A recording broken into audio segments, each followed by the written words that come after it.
దయచేసి నేను ఏదైతే ఉందో నా మనోభావాలు వ్యక్తం చేశాను. నేను అనుభవిస్తున్నట్టు ఒక మానసిక క్షోభ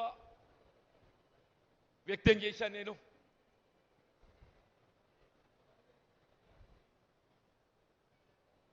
నేను పార్టీ వీడడం అనేది నాటువంటి బాధాకరం చెప్తున్నా. నేనేం స్క్రీన్ గీసుకొని ముఖ్యమంత్రి కావాలని చెప్పి కాంగ్రెస్ పార్టీలకు రాలేదు. కొద్దిమంది ఏదైతున్నదో స్క్రీన్ గీసుకొని ముఖ్యమంత్రి కావాలని పార్టీలోకి వచ్చిన వాళ్ళు ఉన్నారు.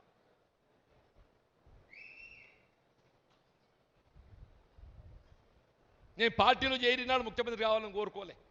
నేను ఇవాళ కూడా కోరుకుంటాను. నేను